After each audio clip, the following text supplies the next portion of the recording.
started. Sure. Shall Yes, please. we? It is February 28th today. 5 days have passed since Russian armed forces crossed the border and invaded Ukraine.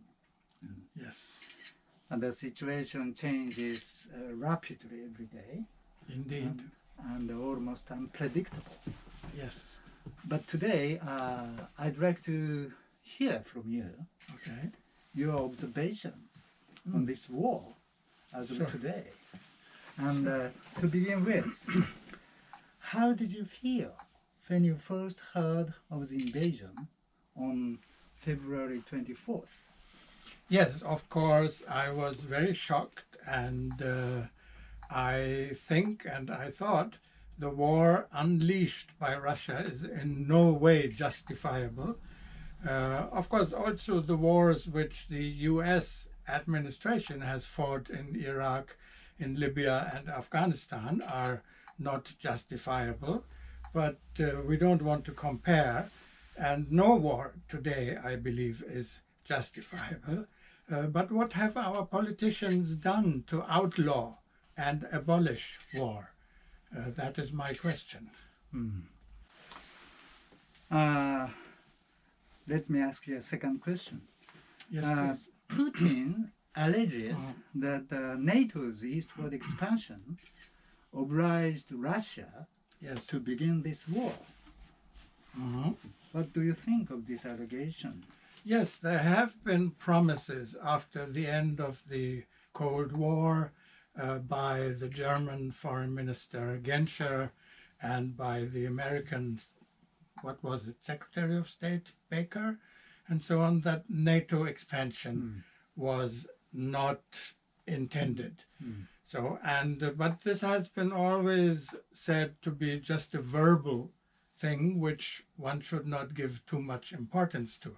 But actually recently the German magazine Der Spiegel came out with some evidence of a lot of written evidence that these promises had been made actually. My third question is, Russia is one of the 5 permanent members of the Security Council of the United Nations. Right. And, the Security Council is primarily responsible Yes, for peace and security of the world. indeed. Do you think Russia will be as able to assume that responsibility as ever? I think so, and the reason why I think so is that Putin has on several occasions urged Western nations to take a look at the aim of the United Nations Charter, that is to establish a genuine system of collective security that would be bloc-free. But this request by Putin and by the Russians there has been no response to this actually, which makes me wonder why. But that is a different matter. We don't have to go into that. But because of that, I think Russia has a serious and sincere interest in a global security structure. Yes. You're very straightforward, I think. Thank you. But, well, obviously. It's, And my next question is, what lessons do you think Japanese people and Japanese government learn from this event? Well, I think the lesson for Japan to be learned is that it is important to not forget the original purpose not only of the UN Charter, but of the Japanese Constitution, that is to try and achieve an international peace based on justice and order. And Japan should stress this point, that this should be the goal, and not forget about the purpose of Article 9 and pressure the Europeans, perhaps. The Japanese could pressure the Europeans to take legislative action to achieve this end. I see. And this is my last question.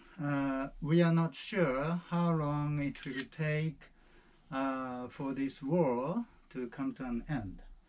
But once it ends, what kind of global framework of peace and security we should lay out so that such war will never happen again? That's right. Yes, of course. This is something we have to seriously think about. And the question I ask myself is, do we now have to abandon our basic assumption also of our SA9 campaign, which states, without a genuine UN system of collective security, there will be no disarmament. And without disarmament, there will be no peace. Do we have to accept that the future world order will be one of military forces competing with each other, and a military order, not a genuine peace order, which the United Nations Charter originally was aiming at? Thank you very much. You're welcome. 終わりです。